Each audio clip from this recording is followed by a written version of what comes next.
Chapter 1. The Curse of Crete. The sea was calm that day, but the heart of King Minos was anything but. Upon the high balcony of his palace in Naxos, the ruler of Crete gazed out toward the shimmering horizon. The scent of salt and wild thyme carried in the breeze, but Minos's thoughts were heavy with ambition. Crete was powerful, its navy unmatched, its people prosperous, but Minos wanted more. He wanted to be known, not merely as a king, but as a ruler, chosen by the gods themselves. It was then that he made his fateful prayer to Poseidon, the lord of the seas. "Grant me a sign," he whispered into the wind. "Send me a creature from the depths, one so magnificent that all will know I reign by your will." Poseidon, hearing the arrogance in Minos's voice, decided to test the mortal king. From the depths rose a bull of unearthly beauty, its coat white as foaming surf, its horns gilded by the sun. It swam ashore and bowed its mighty head before Minos. The people cheered, for they saw this as divine favor. But Poseidon's will was clear. Minos was to sacrifice the bull in honor of the god. Yet, as the days passed, Minos could not bring himself to kill such a creature. Instead, he hid the sacred bull among his herds and offered a lesser one in its place. That single act of defiance sealed Crete's fate. Poseidon's wrath was swift and cruel. The god called upon Aphrodite, who wove a curse of desire into the heart of Pasiphae, Minos's queen. Her dreams became haunted by the image of the white bull, and her waking thoughts burned with a longing no mortal should feel. Pasiphae's shame and torment grew until she could bear it no longer. She turned to Daedalus, the cunning inventor and master craftsman who served at Minos's court. He alone could create the device she sought, a hollow wooden cow, covered in the hide of a real one, in which she could hide herself. Daedalus hesitated, for he knew that God's punishment was not to be trifled with. But the queen's will was iron, and so the craftsman obeyed. The night she entered the device, beneath the moonlit pastures, the white bull approached, and the gods looked on, their judgment silent and final. Months later, Pasiphae gave birth to a child unlike any the world had seen. His body was that of a man, strong and broad, but from his shoulders rose the head of a bull, with horns sharp enough to pierce steel. His eyes burned with a hunger deeper than any mortal's. She named him Asterion, but the people whispered another name, Minotaur. From the day of his birth, fear spread through Naxos like wildfire. The child's strength was unnatural, his rage uncontrollable. Servants vanished without a trace. Livestock were found torn apart. Minos, both ashamed and terrified, called upon Daedalus once more. "Build me a prison," the king commanded, "one from which there is no escape." And so, Daedalus conceived the labyrinth, a sprawling maze beneath the palace. Its twisting corridors, designed to confuse even the keenest mind. By the time it was finished, it seemed less a construction of man than a living thing, eager to swallow all who entered. Into that darkness, Asterion was cast, his only companions, the cold stone walls and the echo of his own roars. But the Minotaur would not remain forgotten. For each year, the gods demanded blood in exchange for Crete's sins, and the labyrinth would drink deeply. Chapter 2. King Minos' Bargain. The Minotaur's roars echoed in the depths of the labyrinth, shaking even the stones of Naxos. Though hidden from sight, the monster's presence was a shadow over all of Crete. No feast was held without whispers of him. No song was sung without the low thrum of fear beneath it. Minos himself had not looked upon his son since the day the labyrinth swallowed him.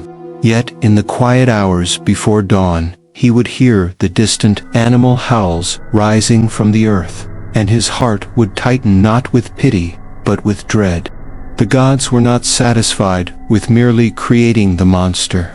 They demanded that Crete pay for Minos's defiance in blood. It came one spring when the sea carried to Crete a fleet from Athens' black-sailed ships, bearing no tribute, only warriors. At their head was King Aegeus himself, seeking vengeance. Years before, Minos's only son Androgeus had journeyed to Athens and triumphed in every contest. His skill and beauty made the Athenians envious, and soon their jealousy turned to murder. Androgeus was slain on the road to Marathon, his body cast aside like that of a thief. The grief that took Minos was not the grief of a father, but the rage of a king. He called upon Zeus to witness the crime, and upon Poseidon to avenge it. Poseidon heard him, but his justice was twisted by the gods' earlier anger. When Minos sailed to Athens, his fleet was not alone. The seas churned with storms of divine making. Minos demanded recompense, and the people of Athens, cowed by both his army and the wrath of the sea, agreed to his terms. It was then that Minos made his bargain. Every 9 years, Athens would send to Crete a tribute of 14 youths, 7 boys, and 7 girls of noble blood. They would be taken to the labyrinth, where they would wander until the Minotaur found them. And when the beast's hunger was sated, the cries from below would fade, for a time. The first tribute was the darkest day in Athens' memory. Parents wept openly in the streets as the black-sailed ship departed, its passengers silent, staring into the horizon as though they could already see the stone walls closing in. Minos stood upon the cliffs of Naxos as the ship approached, the wind carrying the smell of salt and fear. When the Athenian youths were brought before him, they did not beg for mercy. Minos admired their courage even as he led them to the gates of the labyrinth. The doors iron and bronze groaned as they swung open. Darkness spilled forth like a living thing. The scent that rose was a mingling of damp stone, blood, and the unnameable musk of the beast. One by one, the youths stepped inside. The gates closed behind them with a finality that silenced the gathered crowd. Some in Crete whispered that this was cruelty beyond measure.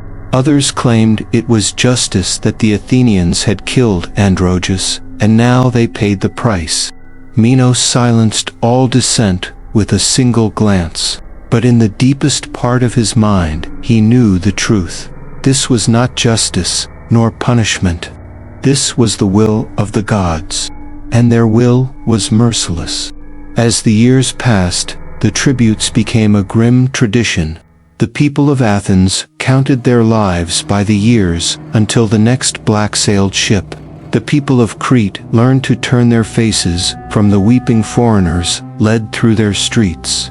Minos, meanwhile, sought to distract himself with conquests and feasts. Yet nothing could drown the sound of the labyrinthous scraping of claws on stone, the bellow of rage, and the echoing screams that always followed. And in the darkness below, the Minotaur grew stronger. His hunger deepened. His cunning sharpened. The maze that was meant to contain him had become his hunting ground, and every victim was a lesson in the art of the kill. But far away in Athens, a prince named Theseus was growing into manhood, and he had sworn that one day the black-sailed ship would carry him to Crete not as a victim, but as a hunter. Chapter 3. The Birth of a Monster.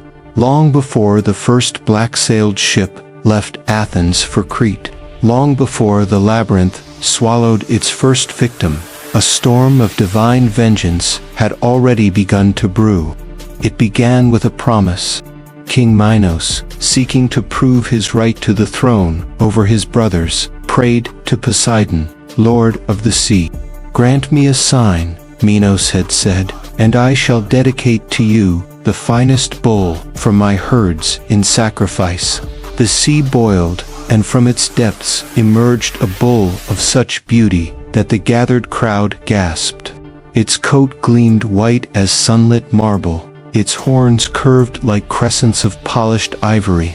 It was not a creature of mortal breeding, it was a gift from a god. But when the time came to fulfill his vow, Minos faltered. The bull was too perfect, too valuable to slay. Instead, he sacrificed a lesser beast, hoping Poseidon would be appeased.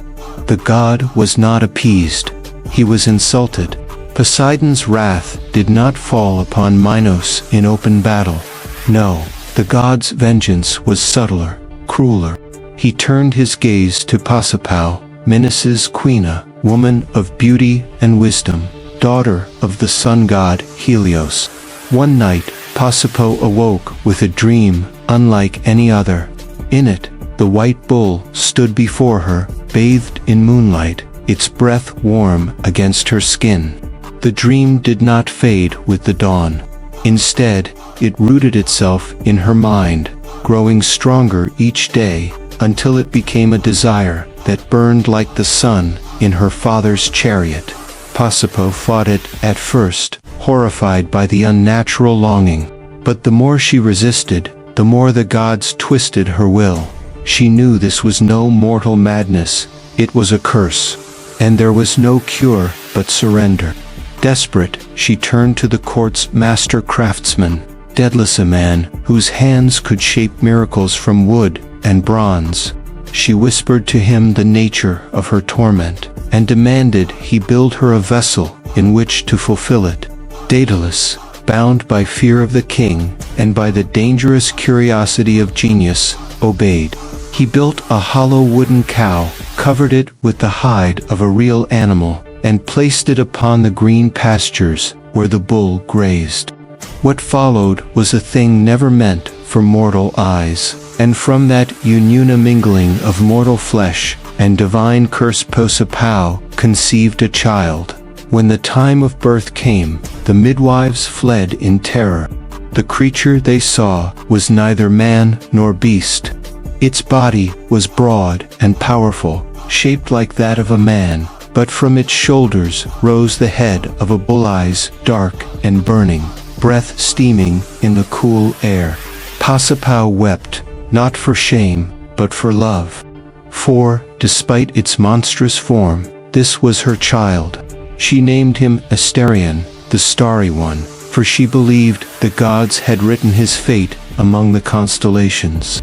But Minos saw only an abomination, a reminder of his broken oath to Poseidon. He ordered that the boy be hidden from the people, kept in chambers deep within the palace. As Asterion grew, so too did his strength. At first, he played with the other royal children, laughing in a voice that was almost human. But when angered, he struck with the force of a charging bull, breaking bones with a single blow.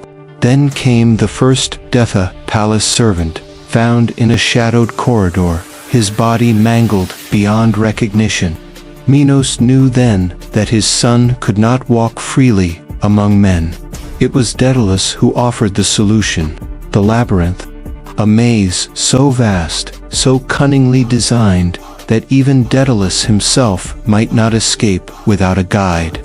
It would be Asterion's home, his prison, and his hunting ground.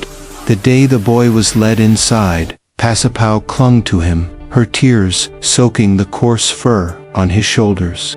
Asterion did not understand why she wept. He thought he was simply moving to a new home. But when the great gates closed behind him, the truth settled in his chest like a stone. The labyrinth was not a palace.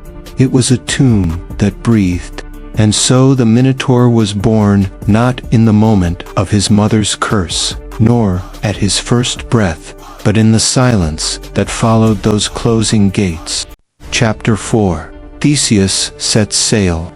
Far from the sun-baked shores of Crete, across the wind-dark sea, another tale was unfolding, a tale that would one day collide with the monster in the labyrinth.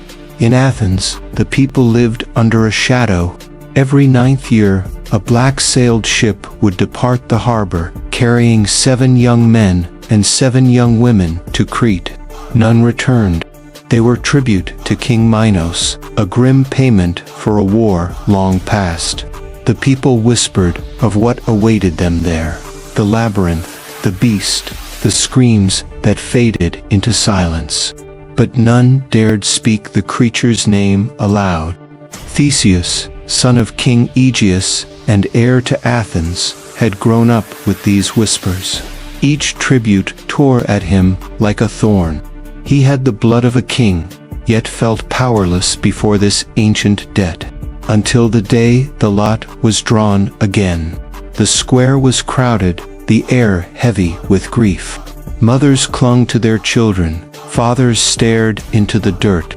The herald's voice rang out as he called the names of the doomed. Theseus stepped forward before the last name could be spoken. "I will go in their place," he declared, his voice carrying across the silent crowd. Aegeus turned pale. "You speak madness. No one returns from Crete." "That is why I must go," Theseus answered. "If no one returns, then someone must be the first." The people murmured, torn between awe and fear. Aegeus tried to forbid it, but the prince's resolve was iron. At last, the king relented, though his heart was heavy. "If you go," Aegeus said, "you must give me a sign upon your return. Set white sails on your ship if you live, so I may know from afar." Theseus clasped his father's arm. "I will return, and Athens will be free of this curse." Preparations began at once. The black-sailed ship waited in the harbor, its timbers creaking in the morning tide. Theseus armed himself with little more than a sword and his courage. For what weapon could strike a beast no man had faced and lived? When the day came, the chosen youths boarded the vessel in silence, their eyes fixed on the sea. Theseus stood among them, not as a prince above his people, but as one of them. The ship slipped from the harbor, the white city of Athens fading into the distance. The sea wind carried the scent of salt and the cries of gulls. But as the days passed, the gulls vanished, replaced by an endless horizon and the rolling voice of the waves. One night, under a moon as bright as a polished shield, Theseus stood at the prow, staring into the darkness ahead. His thoughts turned to the creature he would face. Was it truly a man with a bull's head, as the rumors claimed? Or some other horror born of the gods' cruelty? He knew one thing: whatever lay within the labyrinth was mortal enough to be slain. All monsters could bleed, but somewhere, deep inside, a whisper asked, "And what if it is not the monster you fear, but the maze?" The sea stretched on. The wind swelled, and far ahead, lit by the rising sun, the island of Crete began to rise from the water like a sleeping god. Chapter 5: The Court of Minos. The harbor of Knossos was unlike anything Theseus had ever seen. Great ships with painted prows crowded the docks, their sails dyed crimson and gold. Merchants shouted in strange tongues, and the smell of exotic spices mingled with the salty air. But above it all, looming over the city, was the palace's sprawling labyrinth of its own, built of white stone and painted walls, gleaming in the Cretan sun.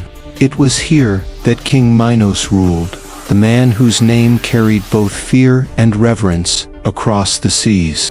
The Athenian tribute was led through the bustling streets under the watch of armored guards.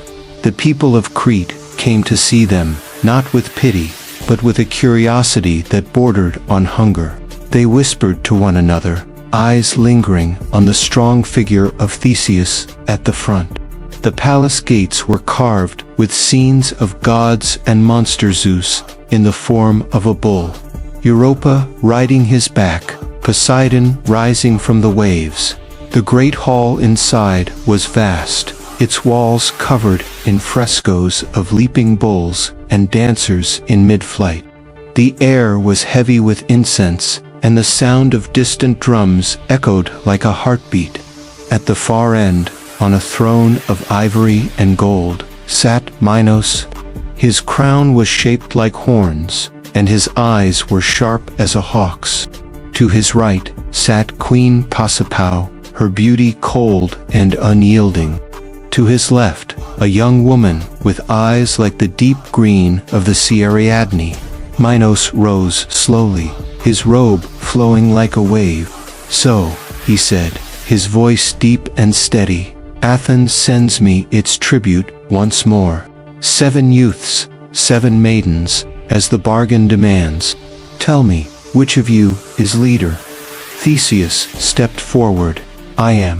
And I am not here to be devoured." A murmur swept the court. The guards shifted their weight. Ariadne's lips curved ever so slightly, though her gaze did not leave Theseus.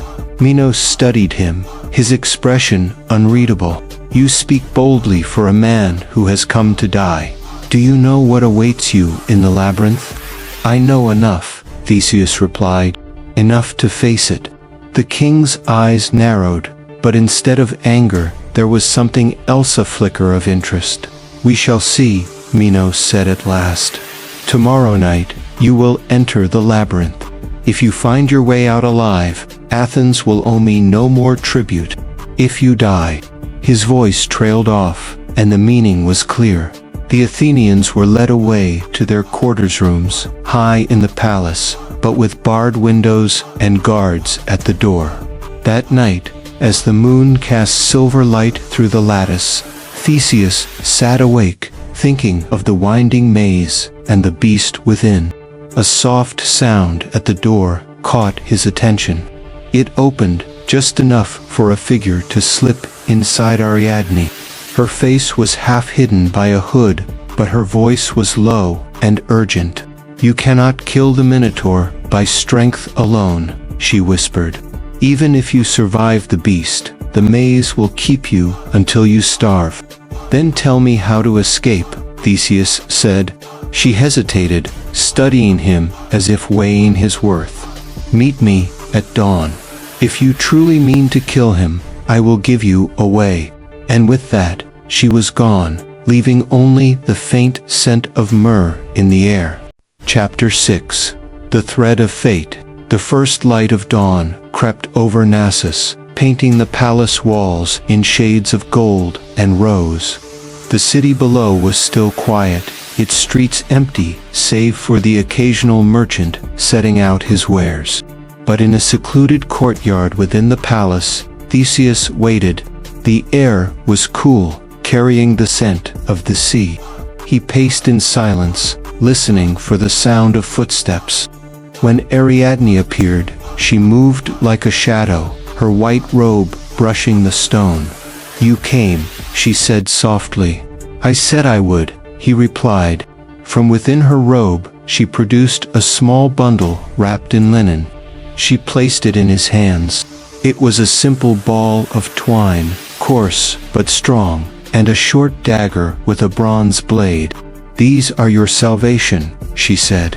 Theseus looked at the items, then back at her. "A dagger, I understand.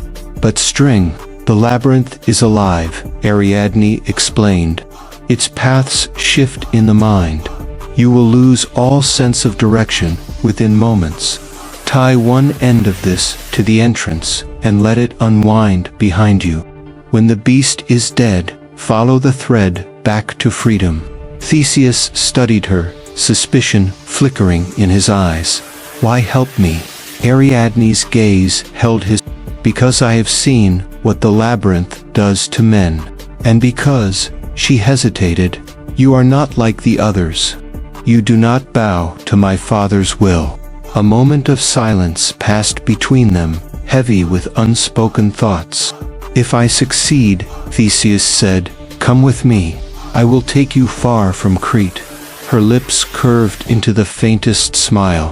"First, Live long enough to make that promise mean something.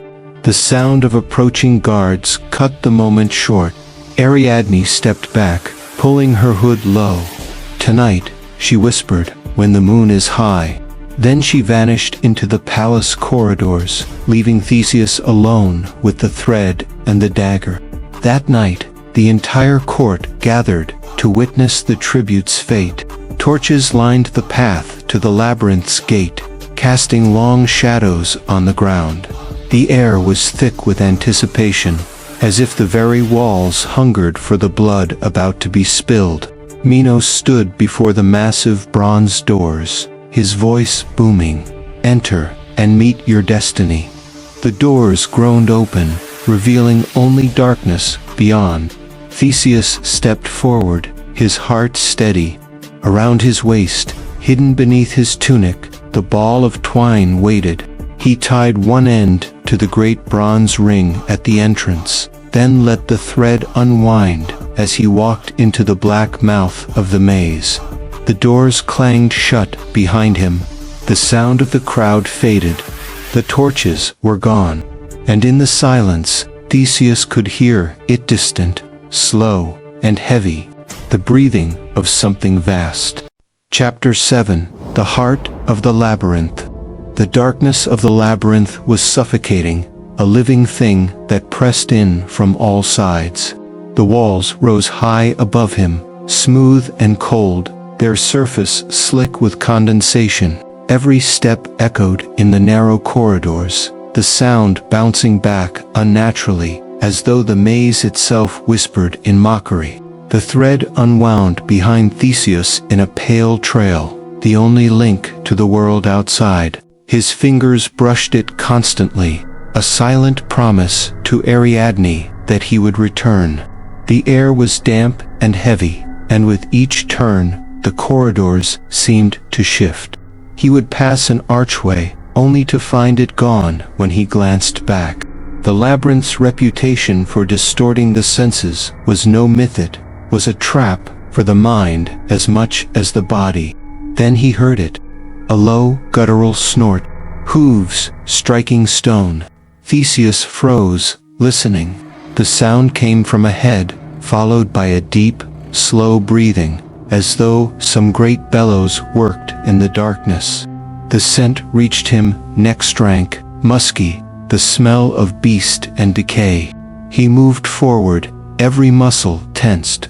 His hand tightened on the dagger Ariadne had given him. The corridor opened into a vast chamber, lit by shafts of moonlight filtering through cracks in the ceiling.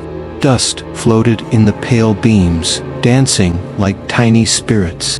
And there, at the far end, it waited, the Minotaur. Its massive frame was half-shrouded in shadow, but its silhouette was unmistakable. Shoulders broad as a bull's, a head crowned with horns that curved like scimitars, and eyes that burned with an inhuman light.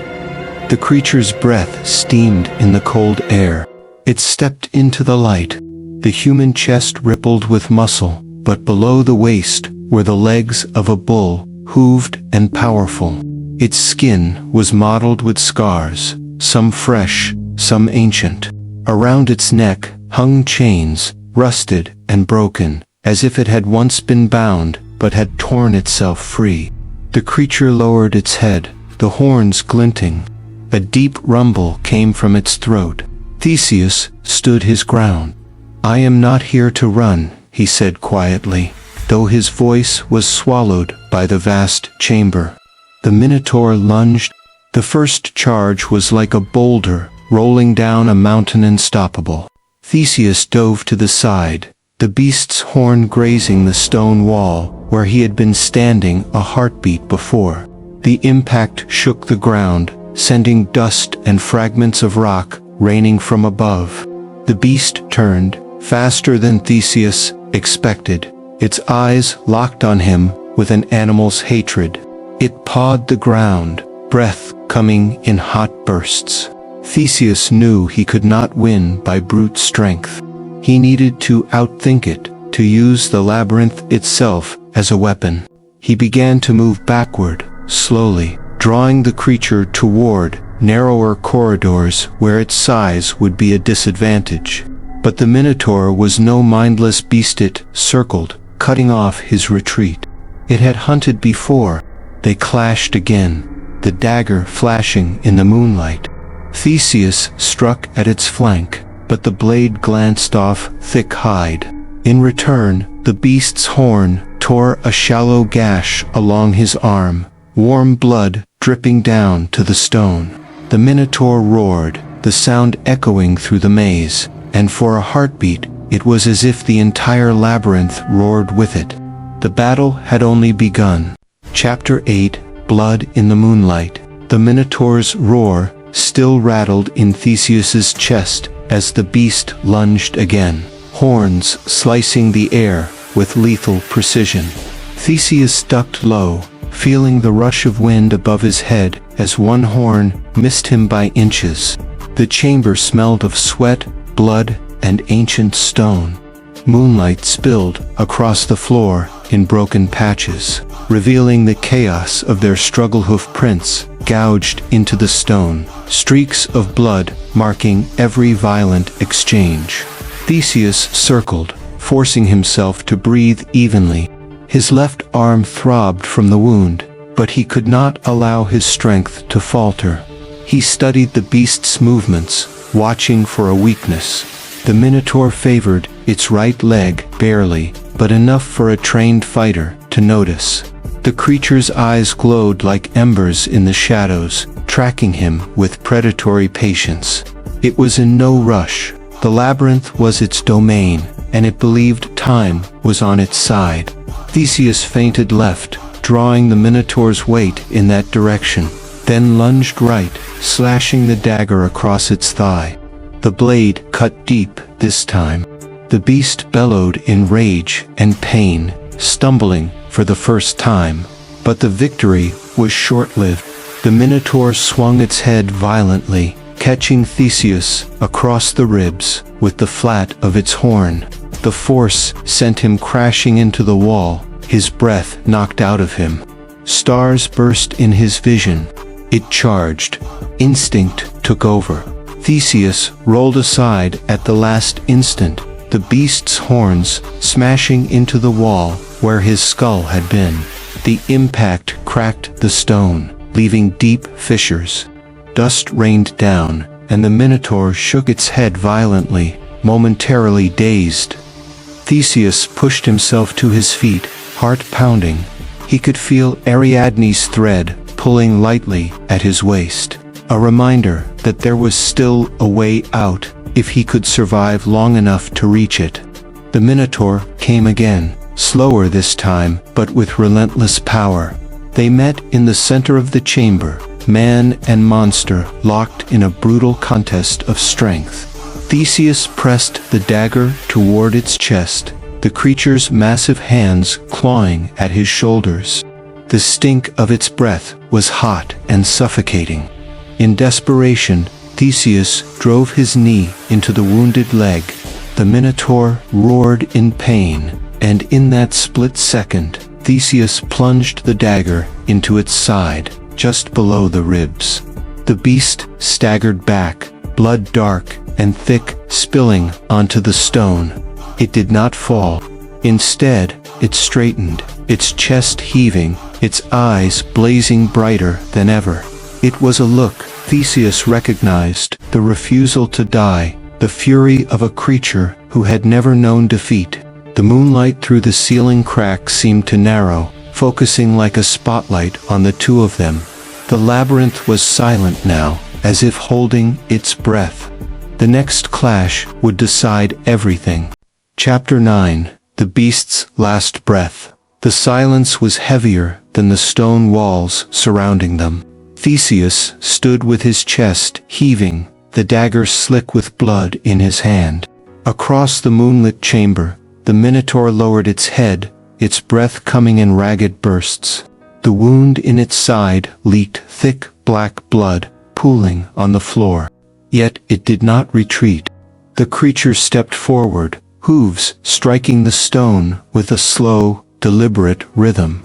The sound echoed like the beating of a war drum. Theseus's grip tightened on the dagger. His own body screamed in protest, bruises swelling, blood dripping from his arm, ribs aching from the earlier blow, but he forced himself to focus. This was not just a fight for his life. It was a fight for Athens, for the boys and girls sent here to die. The Minotaur lunged, its horns sweeping upward in a killing arc. Theseus ducked under the swing, feeling the rush of air above him. His feet slid on the slick floor, but he used the momentum to spin around the beast's side. He slashed across the back of its leg, deep enough to slice tendon. The roar that followed shook the chamber. The Minotaur dropped to one knee, but its massive arms still lashed out, knocking Theseus back. The hero crashed into the wall, pain exploding through his shoulder. The creature tried to rise, but its wounded leg buckled. Still, its upper body lunged forward like a predator refusing to surrender. Its hands caught the hem of Theseus's tunic, dragging him closer. For a heartbeat, their eyes locked, man and monster. And in that moment, Theseus saw something unexpected. Not rage, not hatred, but a deep, aching sorrow. The Minotaur was not born of choice. It had been condemned to this darkness, to a life of endless hunger and solitude, a prisoner in a maze without end. Theseus's jaw tightened. Mercy had no place here, not when so many lives depended on this ending. But he understood now that this was not just killing a beast. This was ending a tragedy.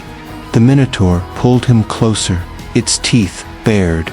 Theseus gritted his teeth, twisting the dagger in his hand, and with one last surge of strength, he drove the blade upward into the beast's chest.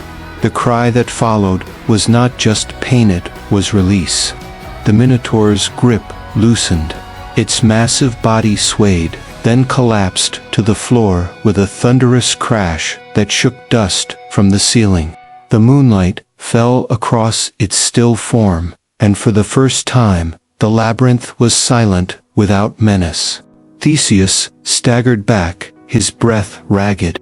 He stared down at the creature, his mind heavy with the weight of what he had done. It was over. Or, so he thought. From somewhere deep within the labyrinth, a faint sound echoed, stone grinding against stone, as if the maze itself had awakened. Theseus's victory might have ended the Minotaur's reign, but the labyrinth still had secrets left to reveal. Chapter 10. The Maze Awakens. The Minotaur's body lay still, its blood seeping into the cracks of the stone floor like dark ink spreading across parchment. Theseus stood over it, chest rising and falling in sharp, uneven breaths. Every muscle in his body screamed for rest. His hand still clenched the dagger, though his arm trembled from exhaustion. Then, grind. The sound came again. Deep, heavy, the slow shifting of something massive, as if the walls themselves were dragging against the earth. Theseus's head snapped up. The chamber trembled. Hairline cracks raced across the walls, dust sifting down in thin clouds. The labyrinth was moving, not like before, when corridors subtly shifted to disorient intruders. This was violent, an earthquake of stone and shadow. The moonlight that streamed from the ceiling's fissure fractured into shards as the walls began to twist. He reached instinctively for Ariadne's thread. The golden cord was still tied round his waist, its other end leading back toward safety. But even as he pulled, the thread jerked sharply, as if caught. The shifting walls were closing the path. Theseus cursed under his breath and sprinted toward the exit. The sound of grinding stone chasing him like the growl of an invisible predator. Every turn of the labyrinth was different. Now doorways that had been open were sealed shut, and corridors twisted in directions that defied logic. He realized, with a cold knot in his stomach, that the labyrinth was alive. The Minotaur had been its guardian, but the maze itself was its true master. A shadow moved at the edge of his vision.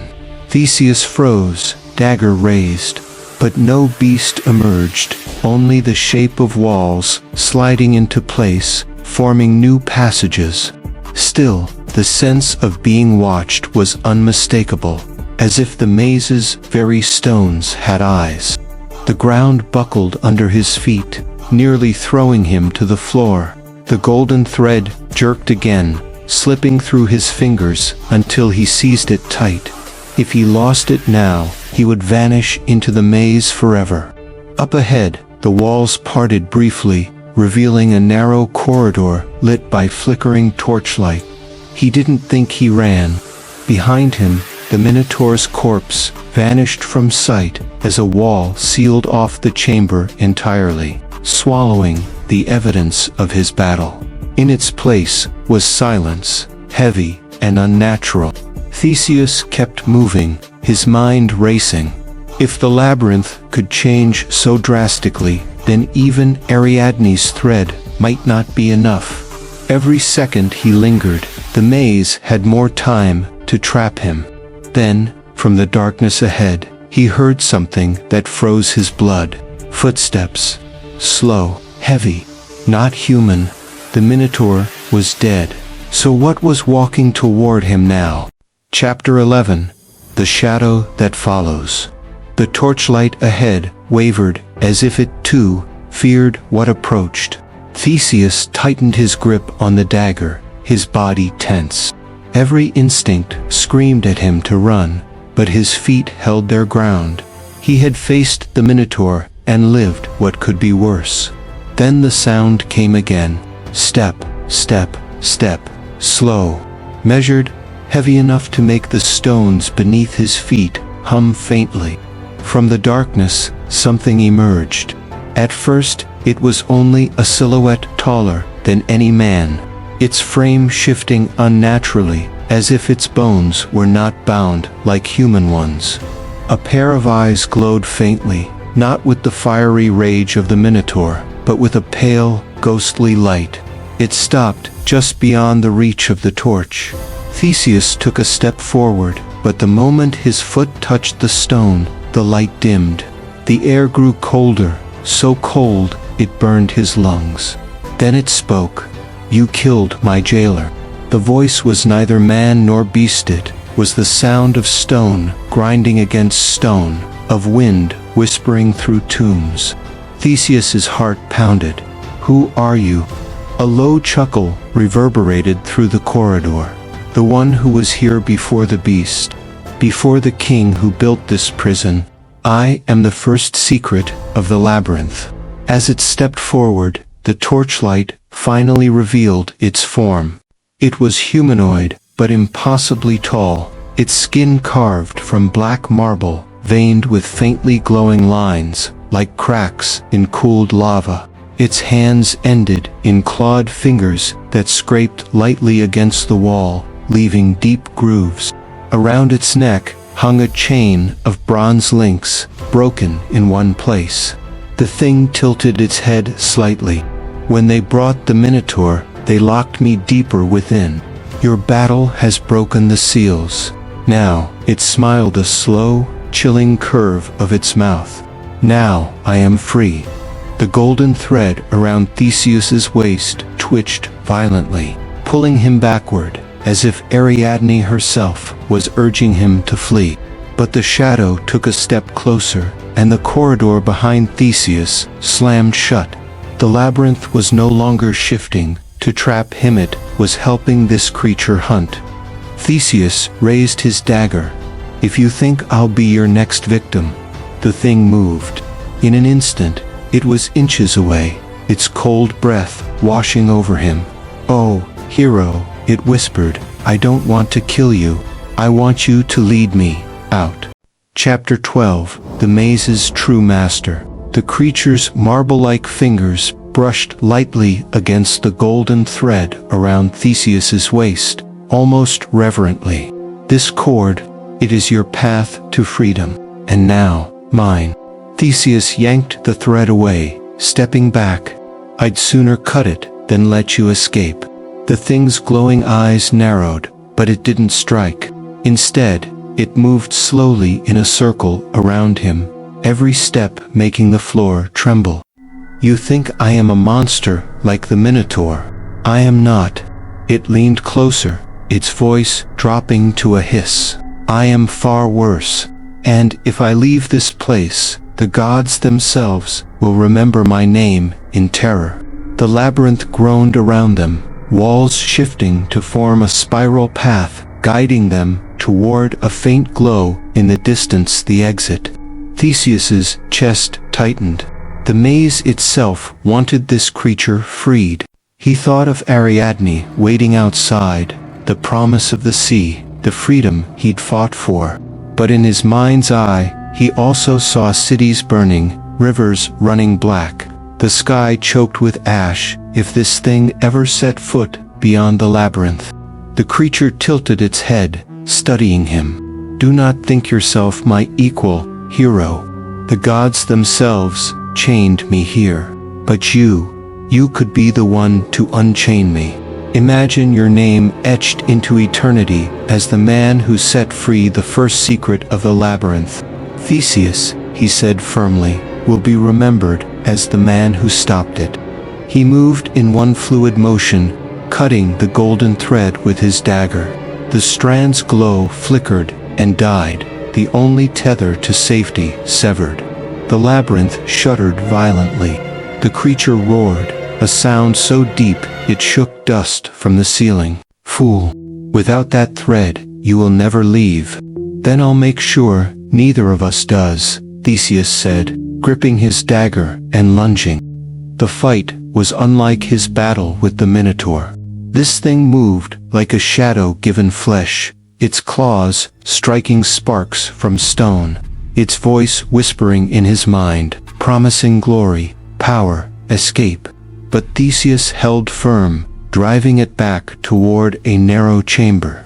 He remembered the way the labyrinth could seal itself. If he could trap the creature again, with every step, the walls seemed to lean in.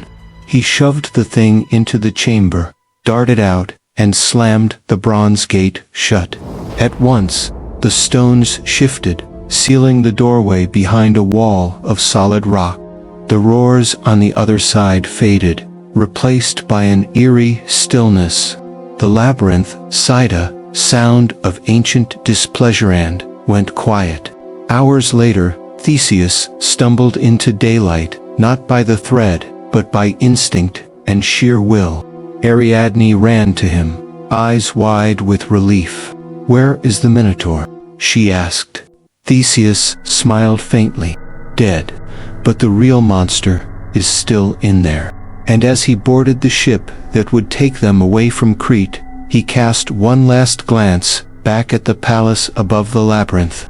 Somewhere beneath it, the true master waited patient, eternal, dreaming of the day another fool might set it free.